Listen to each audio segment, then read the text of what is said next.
Many of you have seen people of Indian origin in your country. How do you perceive them? And how do you perceive India? Many of you think of India as a country of poverty, slums, dirt, rapes, and caste system. And many of you got introduced to India through the famous movie Slumdog Millionaire. And then there are some of you who know India for its Bollywood and yoga. Well, it is not entirely your fault that you think this way, and there is no doubt that India does have its imperfections, but India is definitely not what we are shown in our countries. Like many of you, I was also a victim of the mainstream media in my country until I ended up living in India and started to keenly observe this country. And of course, to understand India and its mechanism, one really needs to have fine-tuned senses. Next time you see Indians in your country, remember that their country is being transformed into something like this. However, you are mostly shown only that. And of course, many of you were never told that for many years India has been one of the fastest growing major economies of the world. Are you worried that Indians are stealing your jobs in your countries? No, you are not fully informed. Perhaps you do not know that Indians are also providing thousands of jobs in your country, and they are doing it in different parts of the world. There are more than 800 Indian companies in the UK, which employ around 110,000 people. In the USA, Indians-owned firms employ more than 600,000 employees. Have you noticed that when the media in the West talks about rapes in India, they rarely talk about the rape rate statistics, and probably it is because India is nowhere close to the Western countries in rape rate. Yes, I'm aware that while talking about rape, one must consider things like underreporting, marital rape, homosexual rape, false filing, law of rape, conviction rates, and many other factors. And that is why I sincerely recommend you to dig a bit deep into this and analyze where your own country stands before you become a victim of the mainstream or fake stream media. By the way, were you also told that the so-called developed countries do not only have a much higher rape rate, but also their citizens travel abroad to rape the citizens of poor countries?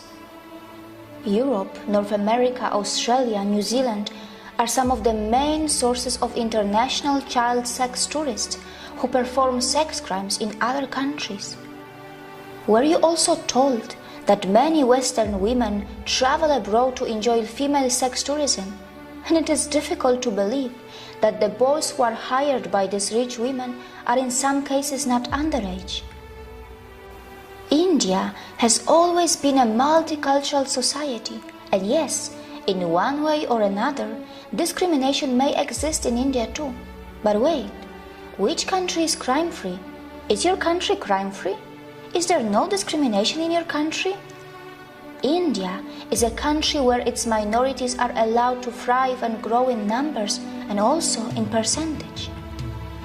India is a country where many dharmic traditions like Jainism, Sikhism, Buddhism and Hinduism were born, and the people of India have even accommodated the ideologies and religions that did not originate from their own land. When I first heard of Indian caste system in my country through our media, it was not even mentioned that in India not only the minorities but also the members from those societies which are also known as low caste end up becoming presidents, vice presidents, prime ministers and chief ministers. Has the media in your country told you about this when they talked about Indian caste system to you? Has the media in your country also mentioned that India has already had a female president and a female prime minister? I know that in many so-called developed countries, many low-skilled immigrants from poor countries are purposely and temporarily brought to do low-class and dirty jobs. These poor people are kept in substandard conditions, and after the job is finished, they are sent back to their own countries. The developed countries make the most of their strong currencies and their own citizens shy away from doing small jobs. Well, these developed countries are so smart that they perform oppression on the humans that they import, and then later, very cleverly they dispose them. Can we call it exploitation too? Indians are extremely self-critical and they are genuinely concerned about their problems. They do have the intentions to fix their problems, and they do not shy away from talking loud against their democratically chosen governments.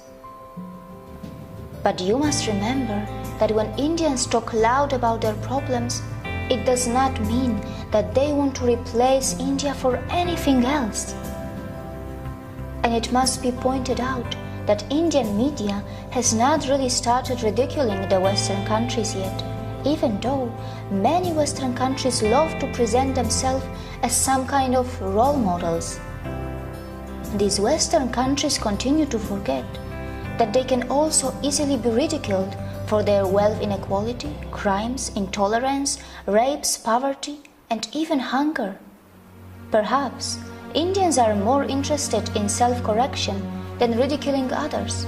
For sure, Indians know very well that tragedy is not a competition.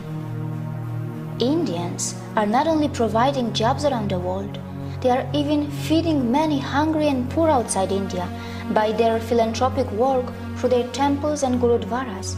And very importantly, they are not expecting anyone to embrace Buddhism, Jainism, Sikhism, or Hinduism. There is no doubt that India does need to improve its modern waste management infrastructure, as many of its streets continue to look dirty, even though an average Indian produces far lesser waste than an average American or European. Also, the per capita emissions from India are so low in comparison to the USA or China, and Indians are nowhere close to the West when it comes to historical emissions. For all these years, you were told about the poor sanitation of India, but you were never told that Indians were also the pioneers in ancient sanitation system long before the Western countries got civilized. But of course, it shouldn't matter today. Even after 70 years of its independence, India is still not open defecation free. The government of India is running some massive scheme to build millions of toilets, and only time will tell if that is going to be enough or not. Not many people know that when it comes to defecation, some citizens in the Western countries have a strange addiction, or rather a disorder, and this is where a potential exchange can take place between India and the West. India can bring the latest sanitation system techniques from the West, and the West can benefit from the authentic yoga from India that can help those Western citizens who are suffering from such disorders or addictions. But of course, it can only happen if the Western societies are brave enough to address their embarrassing problems and not just sweep them under the rug, as it is very well known that such kind of disorders and addictions have been reflecting in the Western adult film industry as well. Not many people know that India has nuclear weapons, and it is said that India has the 4th strongest military in the world. But India does not believe in muscle flexing like China or the USA, and neither it believes in expansionism. And yes, India is not a world leader in everything. It's not a world leader in earning money by selling weapons. It stands nowhere when it comes to earning money by selling crude oil. However, its space agency, ISRO, does earn money by sending satellites in space for a very cheap price, fulfilling the satellite dreams of poor countries, and also by helping the advanced countries which want to save money. India is not a leader in the porn industry, and neither it is a top destination for sex tourism. Mostly, Indians are just very simple and kind-hearted people, and only some of them know that their land was the richest in the world for thousands of years, and it was gradually pushed into poverty as it was exploited, looted, and colonized by its invaders and colonizers. And these unfortunate victims who have just tasted their independence after centuries of oppression and atrocities are finally rebuilding their country in an extremely democratic environment that may slow down things a bit for them, but at least their system attempts to involve everyone in the rebuilding of their nation. The good news is that India's rise is unlikely to cause any country a demographic trouble, as India's dharmic institutions are not interested to convert you from your religions. Not just that, we are not really going to face any brown supremacy, even though Indians themselves come in all skin colors and features.